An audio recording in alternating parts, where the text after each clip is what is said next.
Welcome to the University of Evansville's annual William G. and Rose M. Mays Martin Luther King Jr. Day Lecture. The generosity of UE alumna and trustee Rose Mays and her husband Bill make this lecture possible every year. Tonight's talk is part of a day-long celebration of this important holiday on our campus. Earlier today, hundreds of people from all across the community gathered for UE's 25th annual reenactment of the 1963 March on Washington for Jobs and Justice. We heard some stirring and some thought-provoking remarks from President Tom Kazee this morning and from one of our finer students, Nick Joyner, and we were led in that march with great enthusiasm and energy by the talented young members of the Bloom Squad. This is only the second time that the national observance of Martin Luther King Day coincides with the public inauguration of the President of the United States. And it's for that very reason that Rose and Bill Mays are unable to be with us tonight, because they are in Washington, D.C. right now for those very activities. We are pleased to welcome Rose's sister, Sylvia Williamson, and Bill's brother, Dr. Bob Mays, and his wife, Martha Reed, this evening. Back in the day, Sly Stone told us that it was a family affair. And tonight it truly is a family affair, because our keynote speaker, the Honorable Timothy C. Evans, is a cousin to Bill and Bob Mays. We welcome Judge Evans. We welcome his beautiful wife, Celeste, to the city of Evansville, and we'll give him a more complete introduction shortly. But first things first, we begin this evening's program with a special presentation by Orietta Shannon, representing Toyota Motor Manufacturing of Indiana. Ms. Shannon is the Assistant Manager for Diversity and Inclusion in Toyota's Division of Corporate Responsibility. She joins us this evening to present TMMI's annual Diversity Month Scholarship. This generous $5,000 a year scholarship was established in February 2008 as a demonstration of their strong commitment to supporting educational opportunities across the state, particularly for students who meet at least one dimension of diversity. Please join me in welcoming Orietta Shannon, who will recognize this year's scholarship recipient.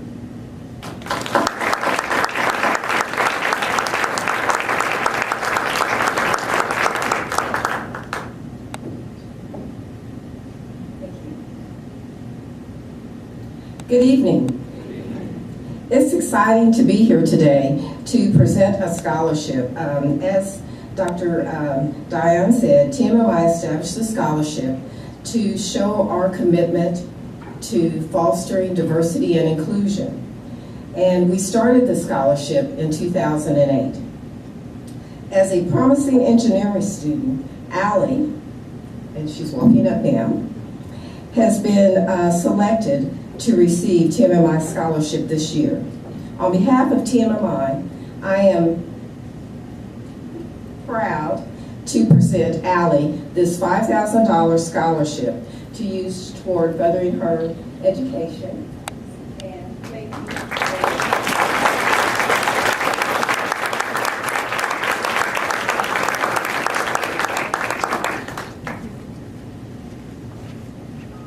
Thank you, Allie. And we'd like to wish you good luck in your educational endeavors toward your future. Thank you very much.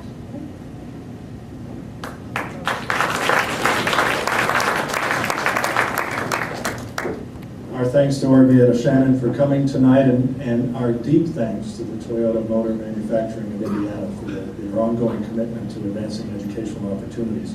And of course, congratulations to Allie on being selected for such a prestigious award. Let's give her another hand.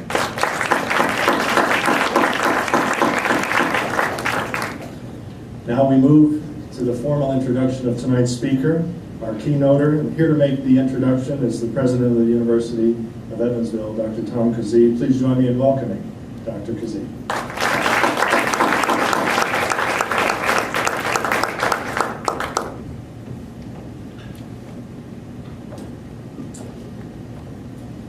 Thank you, Dr. Glenn.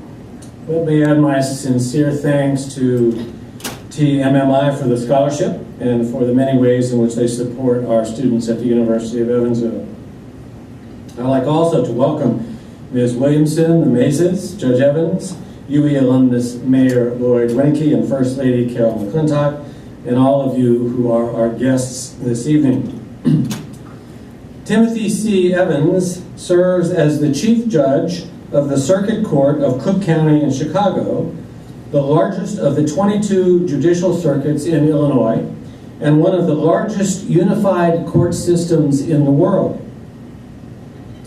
He was first elected Chief Judge in September 2001 by unanimous vote of the circuit judges. He was re-elected in 2004, 2007, and again in 2010. He is the fourth person to serve as Chief Judge of the court and the first African American to serve in the position. During his 10 years as Chief Judge, Evans has brought sweeping reforms to the court that are both innovative and compassionate.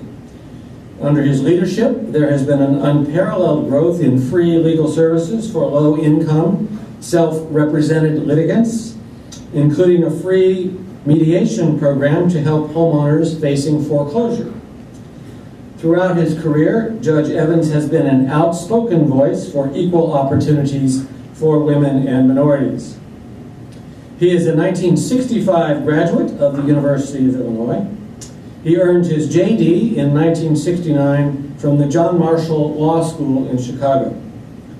In 2009, he became the first judge from Illinois to receive the William H. Rehnquist Award for Judicial Excellence from the National Center for State Courts, one of the most prestigious judicial honors in the country. Please join me in welcoming our keynote speaker, the Honorable Timothy C. Evans.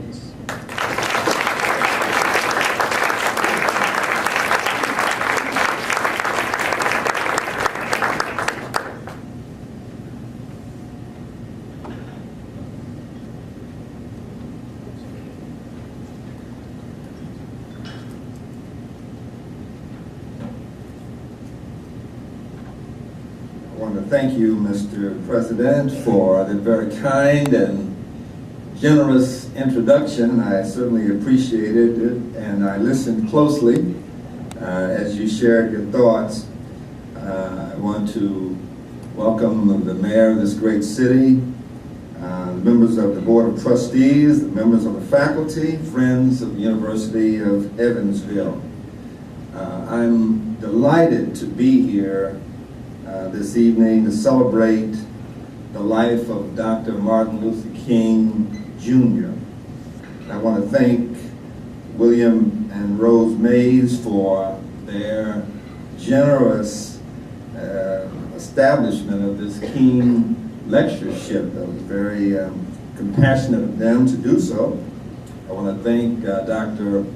Robert Mays for suggesting my name for this evening's activities. And I certainly want to thank Rebecca and Lucy and Tammy for facilitating my arrival. I sincerely appreciate that, and it's good to see all of you here this evening.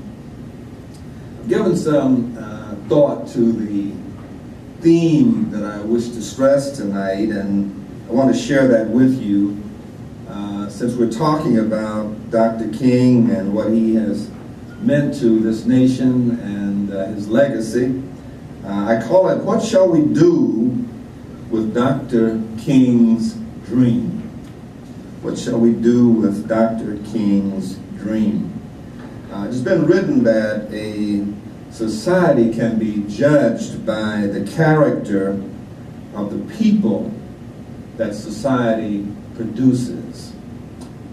We look to see who that society selects as its heroes. Heroes are very important, and they are timeless in terms of what they teach us about a given society. The ancient Greeks knew about this, and they, of course, helped us with democracy from the very beginning. And they were very proud of their heroes, people like Plato and Socrates and Aristotle and Alexander the Great. These heroes of the Greeks were absolutely amazing in what they did. And they were achieving at such a rate that they became almost the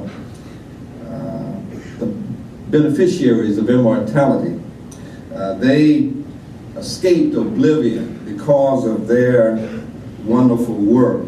It was said about them at one time that their brilliance rivaled the splendor of the midday sun. And for 2.5 millennia, the Greeks that I mentioned have been well known. And it's clear that they are heroes of their time and heroes for all time. Likewise, I believe it was altogether appropriate earlier today when at the installation ceremony of President Barack Obama, he took the time to gather 2 Bibles that he used for that installation ceremony. One of the Bibles belonged to our former president, Abraham Lincoln, and the other one belonged to the man whose life we are celebrating here this evening. These 2 were heroes of our society, and I think it was appropriate that President Obama decided to highlight their achievements in the way that he did. Of course, Lincoln these days on everyone's agenda. Some of you perhaps saw the new movie called Lincoln. And in this new movie, of course, they dealt with his success with respect to the Civil War and his commitment to the 13th Amendment. Very important. And as I look out on this audience, maybe some of you are thinking that the Lincoln movie was so important that maybe Daniel Day-Lewis, who played the major role, would be getting an Academy Award very soon, and maybe Steven Spielberg would be in line for an Academy Award as well because he directed or produced that particular movie. Lincoln is very important to our society even today. But let me rush to say the thing that I like about Lincoln, beyond what the movie dealt with, was the fact that when he and Douglas were debating, he had one philosophy that deviated from what Douglas believed in. And that particular philosophy said that no man was good enough to govern another man without the other man's consent. And that was called the consent of the governed. And that's relevant in terms of President Barack Obama's presentation today, because we know that consent of the governed as the vote. And that vote is the same one that put Barack Obama in office for a second term. So yes, it was appropriate that you hold that that Bible, which was Lincoln's Bible. But the second Bible that he held was, as I said before, Dr. King's Bible. And I noticed during the day, it was reported that Dr. King's family wanted to make certain that in addition to being sworn in holding that Bible, that Barack Obama would sign that Bible. And they would also let the Chief Justice of the United States Supreme Court, who swore Barack Obama in, sign that Bible. It was a very important recognition of what was going on with this legacy that I'm now talking about. It was clear that Dr. King was the undisputed civil rights leader for the 20th century. He stood up for nonviolence, and he stood up for trying to make certain that justice prevailed in this country. And he was willing to speak up for those principles, whether he was on the streets of this country or whether he was talking about the teeming jungles of Vietnam. He spoke up, even though often his life was in danger. The life of his relatives and his friends were endangered as well. And as I said to a group that had dinner with me a few moments ago, I was very interested in really adding some weight to the theme of tonight. I wanted to know a little bit more about what Dr. King stood for, so that we would know what we could do with that dream that he had. And I shared with them that in a synagogue in the Chicagoland area recently, an unpublished speech that Dr. King delivered some years ago was discovered. And in that speech by a young man, a young Dr. King, at the age of 28, he was as impressive and as dynamic as he was when you heard him deliver the dream speech. He was just that far ahead of his time, so to speak. And as I listened to that particular speech from that discovered tape, I began to see a little bit more why he became the preeminent civil rights leader that he ultimately became. In that speech, he talked about the tragic reign of violence that was then going on in the South. And he alluded to the presence of troops in Little Rock, Arkansas. And that was relevant to me because I remembered very well how it was that we left Arkansas going to Illinois, to Chicago, where I live now. And it had a lot to do with what was going on at Central High in Little Rock. Some young men and young women were trying to sign up to go to school there. And the governor of Arkansas at that time was a governor by the name of Faubus. And Faubus believed that the school, Central High, should remain an all-white school. And he was forced by Brown versus the Board of Education and President Eisenhower and those troops that Dr. King was talking about to let those students in, to make certain that those students could, in fact, go to school there. My brother's daughter goes to school at Central High now, and they were successful in integrating that school, but Faubus said that to avoid the integration of the school, he would close all of the schools in Little Rock that next year. And when my mother heard about those plans, she said, let's head for Illinois.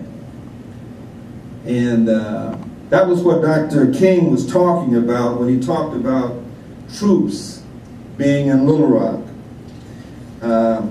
He talked about the resurgence of the Ku Klux Klan and the establishment, he called it the birth of the White Citizens Council. And he talked about the fact that if he and others like him could be successful, they would bring into existence a new America, a different America, the America that he wanted to see born.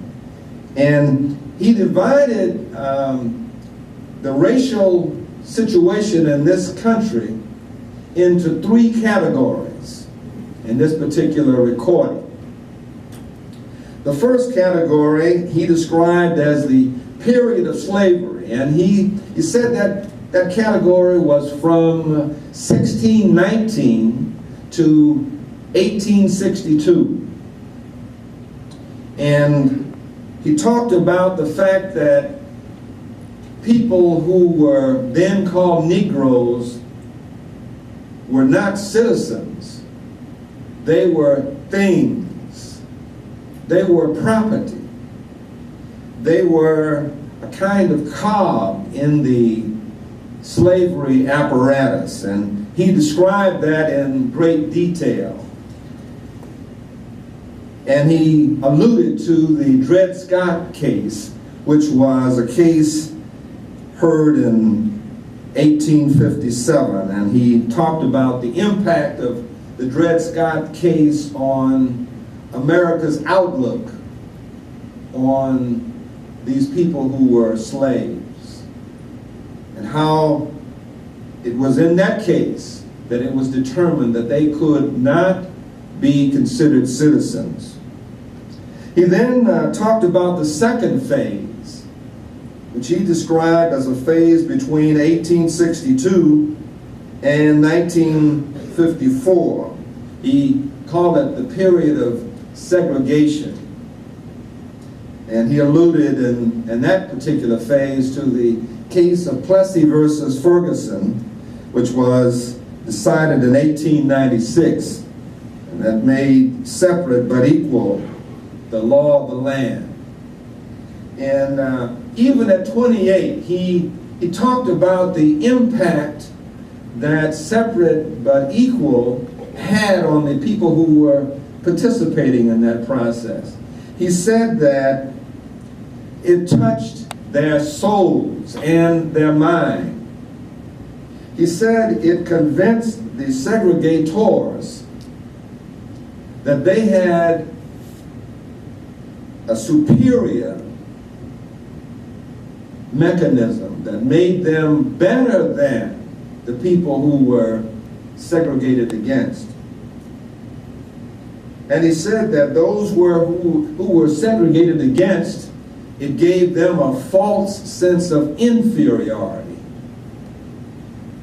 And he wanted to do something about that. And the third phase that he talked about was the one that started in May of 1954, when the Supreme Court rendered the decision of Brown versus the Board of Education.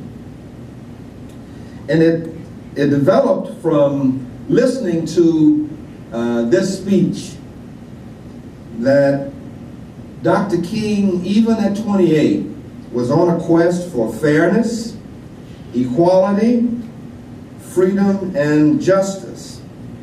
And he talked a little bit about the people in that synagogue who he had gotten a chance to know. And he commented that they said they could understand both sides of the issue, that the Caucasians who lived in the South wanted to keep their system in place. They were proud of that system. And he could understand, he said, that their point of view was that the African Americans, the blacks in the South, needed to be able to have access to the various things that citizens should have access to. And he commented that they certainly seemed comfortable understanding both sides, but they didn't commit to either side.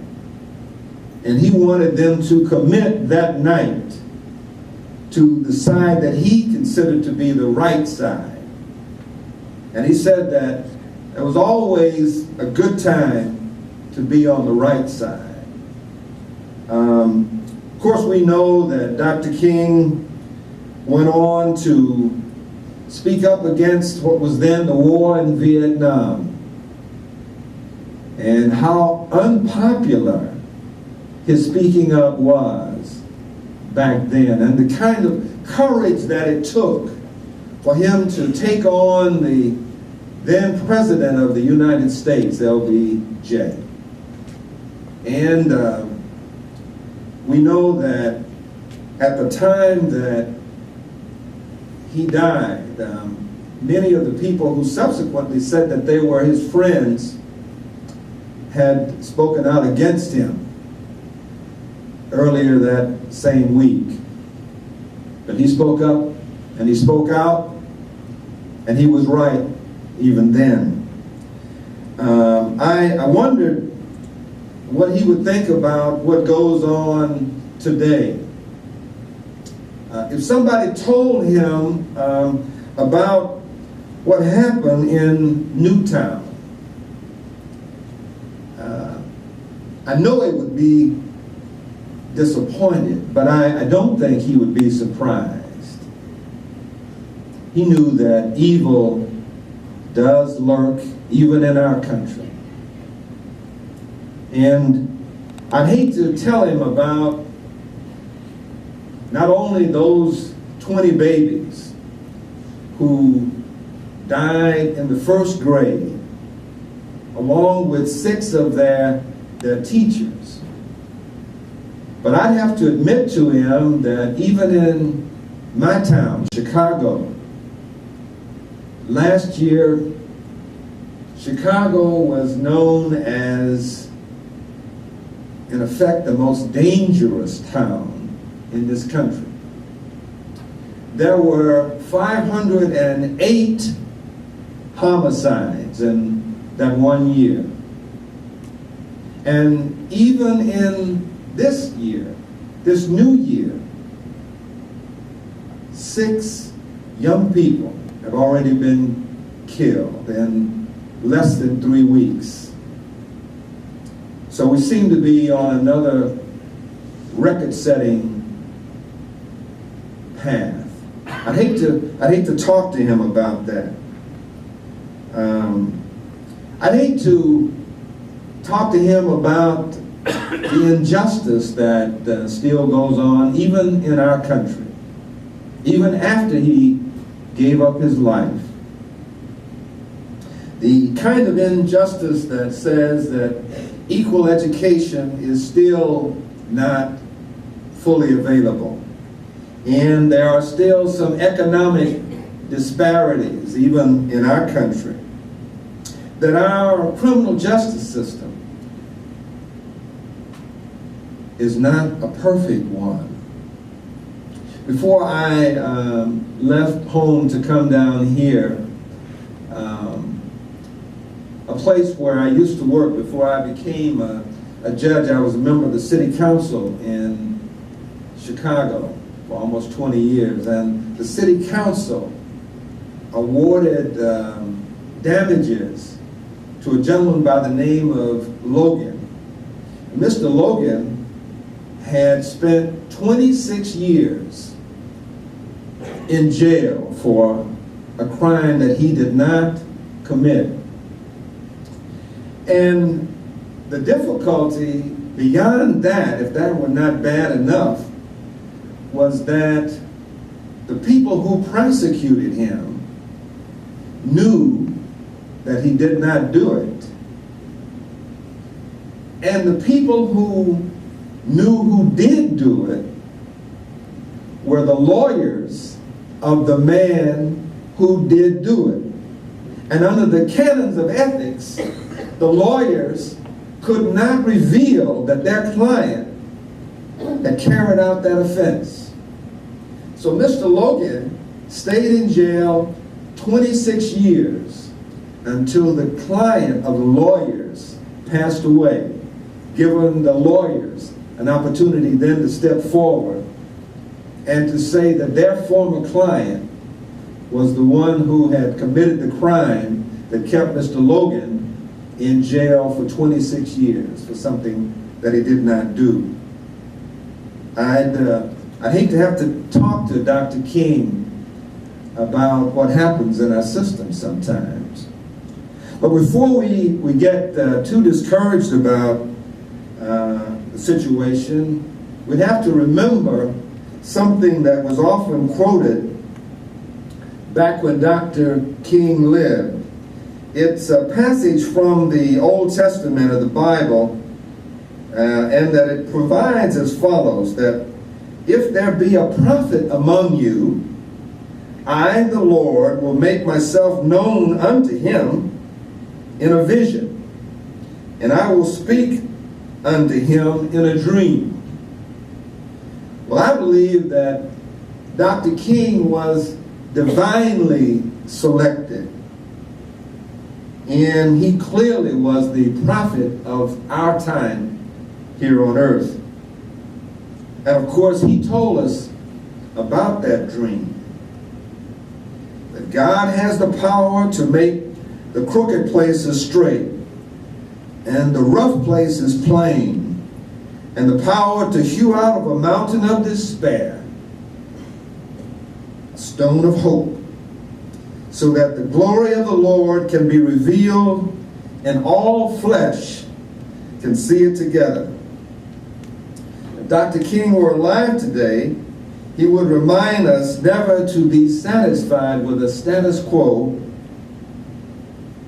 where people are still suffering. So he wouldn't want us to be satisfied with everything that takes place in our country today. He who would be the greatest among us must be our servants. And God's work on this earth must truly be our own work. We must join the fight to liberate the weak and the helpless, not through some hatred or violence in the struggle for freedom, but instead by using courage and wisdom and God's grace to struggle against injustice and oppression as servants of that same God. There is no true freedom unless the hunger is addressed, that the sick are healed, and justice is given to all. No one can be truly liberated from evil until all are liberated from evil, so that in the words of Dr. King and Amos of the Old Testament, justice can roll down like waters and righteousness like a mighty stream. Even though Dr. King had many victories, his enemies were still always around. His enemies made his life difficult. They cursed him. They bombed his house. They jailed him. And of course, ultimately, they killed him. I think if Dr. King were here tonight and had observed what took place earlier today, I think he'd be encouraged. I think he would conclude that President Barack Obama had the capability not only to get elected to a second term, but to deal with the tragedies that have occurred in Newtown and Chi-Town and any town. So we're back to the question that I posed at the very beginning. What shall we do about Dr. King's dream? I'll tell you what I think we should do. I think we should pursue a truly just society, and we should permit Dr. King's dream to be our nation's destiny. I think that is the answer that I would present to you. I thank you very much for inviting me, and thank you for giving me a chance to address you.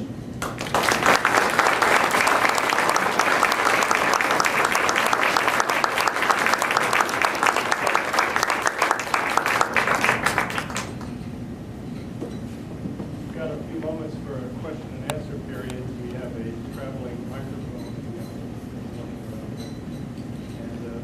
There is no bad question, there's no wrong question, so if you got a judge on the spot, you might as well ask him. Here's a question. Lady in red. Well, first I wanted to just thank you for coming and talking to us, but also I have my question for you, which I guess plays into your speech. My sense of it is that for a great many people, the assumption is that what Dr. King stood for, the ideas that he was concerned about, the country that he was concerned about, but that's no longer relevant. I get that a lot, particularly with younger people. The idea seems to be that those sorts of things aren't issues anymore, that people can go where they want to go, they can ride on the front of the bus. So I'm curious about how do you think we should go about making it clear that the kinds of issues Dr. King was concerned about are still relevant in the 21st century? Well, I think it's an excellent question, and I wish I could say that the evils that beset the country when he was walking this earth had all disappeared. But even though you can ride on the buses now anywhere you want, that doesn't mean that you're safe on the buses. Even though as a nation we say that it is illegal to redline a community and prevent people from moving into any community they wish to move into, I assure you that in many communities, gerrymandering is still going on. It's not by accident that in Chicago, for example, where I live, they call it a city of neighborhoods, where the Italians live here, and the Greeks live here, and people from the Jewish community live here, and the African Americans live on the south side and the west side, but not so much on the north side. No, we still have many of the same problems that were prevalent even in Dr. King's day.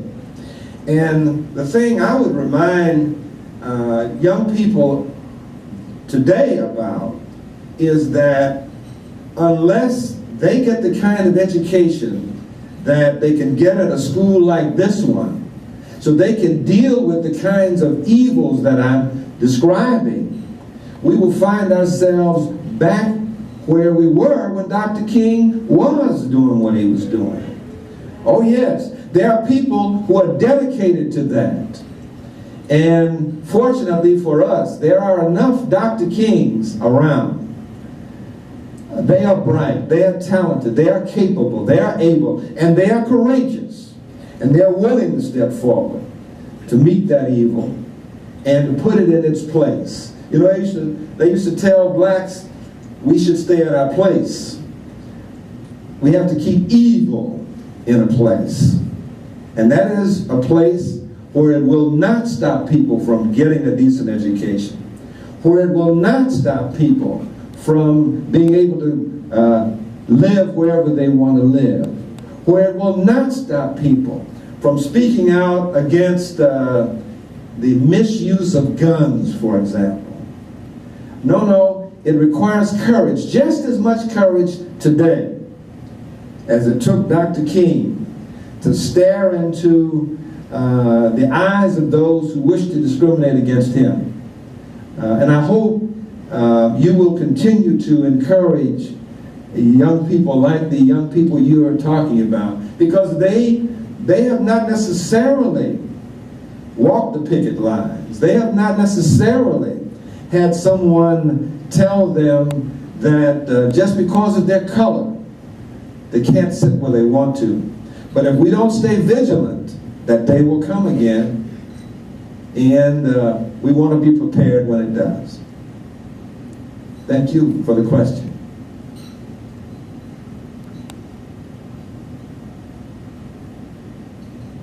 Any other questions? Yes. Thank you for being here and for your very motivating speech. I happened to be in Chicago last fall with some students during an Occupy rally. And the rally literally shut down the Miracle Mile for hours. In your opinion, why hasn't the Occupy movement done more, or why hasn't it been more in terms of a social justice movement? Because they certainly preach social justice. So I was just wanting your opinion about that movement in particular. You know, I realize that some believe that it has not caught on to the extent that it might. And those involved in the Occupy movement were raising some legitimate issues. They thought, for example, that the financial institutions of this country had some role in what happened to the housing market and people being foreclosed on. And they were raising legitimate issues. And I suspect that those who saw those issues being raised sooner or later will have the kind of person who can galvanize nationwide issues that were being raised. They're dynamic. For example, one of the issues they talked about were the foreclosures going on across our nation. And in Cook County, in Chicago, where I live, on an average year, back, let's say in 2005, we would see 16,000 foreclosures. And that's a huge number of people losing their property and getting pushed out. But after the collapse, instead of 15 or 16,000, now we see 50,000 people who are being pushed out of their homes. And for those who are not necessarily being pushed out of their homes, they have property that's underwater, meaning the mortgage is higher than the value of the property itself. And many of those people are simply walking away from those homes. So those are legitimate issues. And I think that in this second term, for example, that Barack Obama, our new president, our re-elected president, will have an opportunity to deal with. I know that they are going to be coming forward with people who are looking for ideas and suggestions to make certain that that can be reversed. I'm not sure that we'll ever reach a point in time when property will be overvalued. And I hope the property in this neighborhood is never overvalued. But I know one thing, in pockets across this country, people are suffering. And the Occupy movement asked people to realize what was going on, that not to simply ignore what was going on. And I saw Occupy communities all over the country, by the way. Celeste and I took a trip to France recently. We saw the Occupy movement asserting itself even in France. So maybe nationally and internationally, people don't realize what's going on, but that issue is there. Fairness is going to prevail. some star whose name we may not know yet will emerge, and sooner or later we will see some of those problems being addressed in a very vigorous way. Fairness is what we need to pursue. It is important to all of us. And some of those who participated in the Occupy movement saw that fairness was needed. They had courage. Maybe one day they'll have the charisma necessary to get on television and be seen regularly. Maybe it'll be you, chaplain from this community, who is a very courageous and talented and capable young lady who recognized the motivation behind the Occupy movement. Maybe next time I come down to visit the mayor or the president of this university, maybe you'll have a group of people addressing some of those problems. I hope so, Tammy. I hope so. God be with you. There's a question right here. Lady in brown. Hello, thank you again for coming. I enjoyed your talk. Thank you. I mean, when we look at issues that are not resolved yet, that still need further assistance, I think of, our legal system, the fact that, a black man goes to trial for the same crime as a white man, and he might get three times the amount of time or twice the amount of time. Crack versus cocaine, and so we need an MLK for the legal system.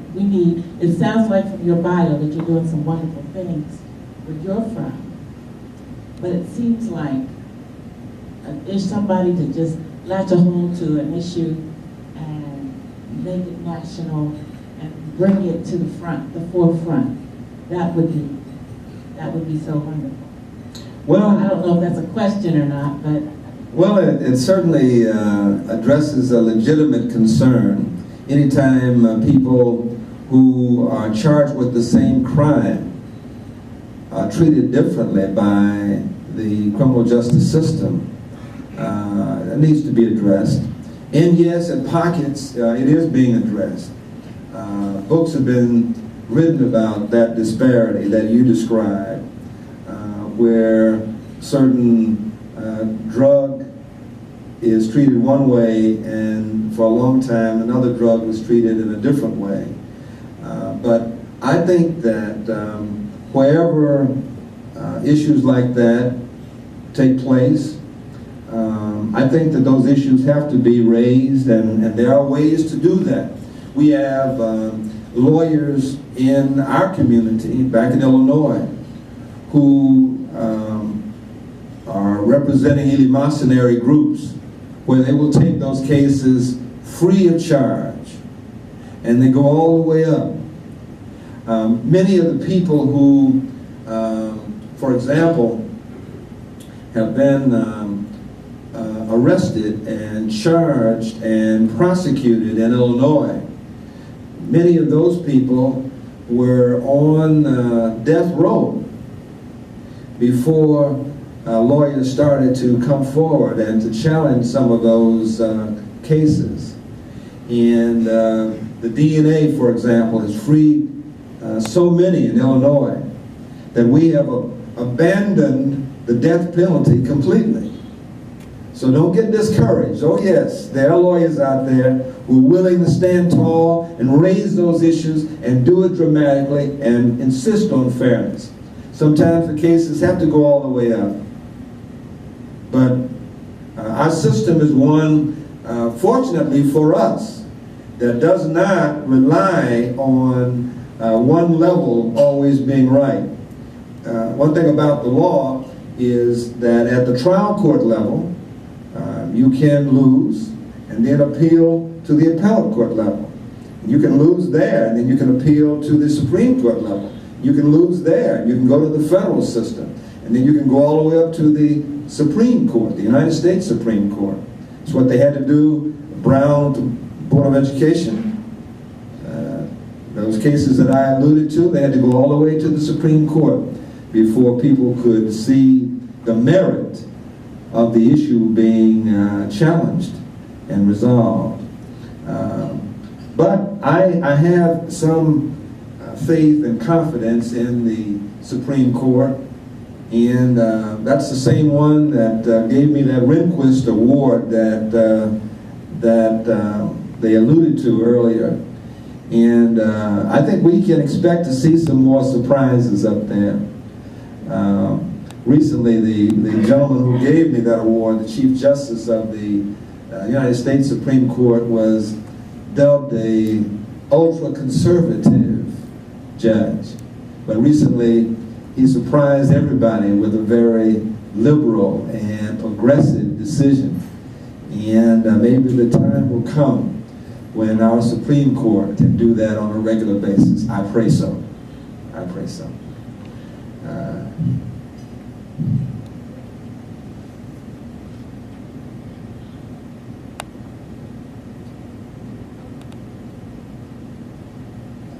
Judge, thank you. Appreciate you. Today, earlier, Susan Taylor spoke, and she said if King was here, she would have to apologize for dropping the ball. And speaking to prosperity in African American community, in particular with women, prosperity at one time in our community could be felt and heard throughout the entire community. Somebody went off to college, you heard it all through the community, whatever that population was. And everybody was equally happy and for that individual, whatever household they came out of. You feel like that same prosperity today has divided us and conquered us to the point where we're disillusioned? Well, there may be some disillusionment, but I rush to say that there are enough people of goodwill who are battling that disillusionment every day. As I came in the doors of this great university, I found out that this university provides financial assistance of some kind to something like 95% of the students who attend here. That's a community that is responding to some of that despair.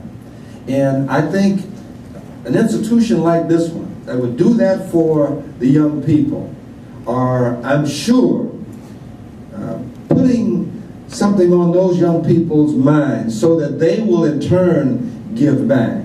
And so we will see a crescendo of goodwill flowing from institutions like this one, right in the middle of this community. And I can remember coming here as a young boy with my cousin Bob and Bill. And I remember seeing this community and being so surprised when I came here that the swimming pools were already integrated. This was in the 50s. And that my relatives lived in an integrated community, even then. And so I believe that, yes, there has been some despair. I realize that. It's not quite like it used to be.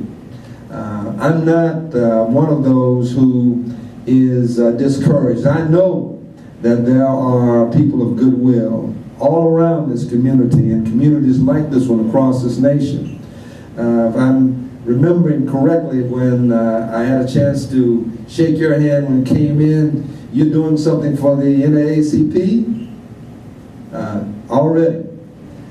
You could be home, taking it easy, relaxing, but no, you're out here raising the issue. And maybe someone in this audience who hadn't considered what issues you just raised will leave here inspired by what you described. And I think that's what we do. We encourage each other. We inspire each other. And the next thing you know, you got some hands joining hands. And, oh yes, I think there's plenty of work to do, but we are capable of doing it if we stick together as a community.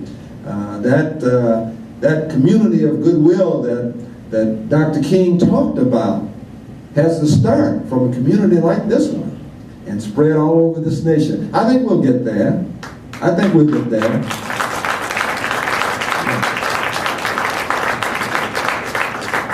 There's a question all the way in the back there. Oh, okay. Lucy's telling me that has to be the last one. Is that it?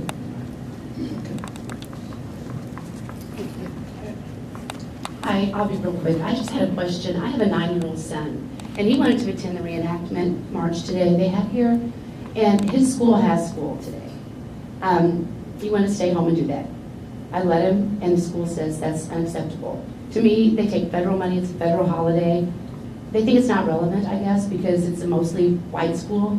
What argument do you have to support what I've done? Because I feel like it's important as any other federal holiday that they take off for. And my son wants to take a stand, and I want to support him, but I don't know what the legality of it is. So I will not have it as a Well, it's interesting. There has been a debate about how Dr. King's birthday should be celebrated.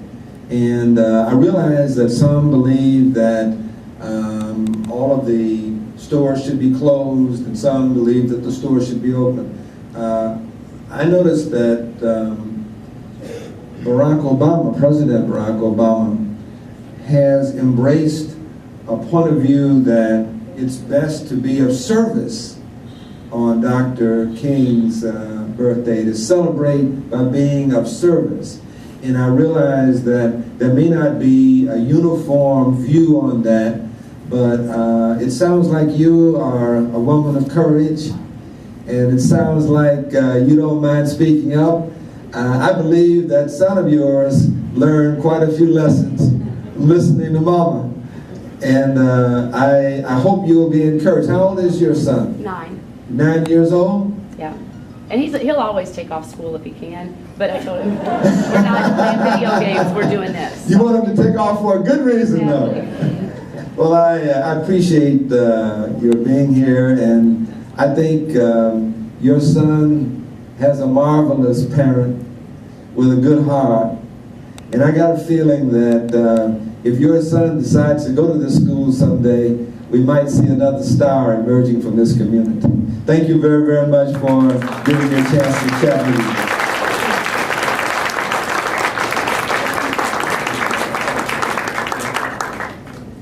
Thank you, Judge Evans, for a terrific speech. Delighted to have you here, delighted to have you and your wife in this community. And as a very small token of the appreciation of the university for your efforts tonight, I want to present you with this and our fondest wishes. Thank you. Very good. Thank you very much. You know, the King holiday's been around for a couple decades now, and what we just got a taste of is exactly what I like about the best King holiday commemorations. Not only did we get a reflection on where we came from, however important that always is, but we were challenged to think about where we are, and given an urgent call to action to consider what we're doing. If we're ever to achieve the beloved community that the civil rights community worked for, the movement worked for as its goal, we need to rededicate ourselves always and at all times to doing the important and the difficult, the challenging work of advancing human rights for all of our brothers and sisters. As the song tells us, full of the faith that the dark past has taught us, full of the hope that the present has brought us, facing the rising sun of our new day begun, let us march on till victory is won. Thank you so much for coming tonight and sharing King Day with us.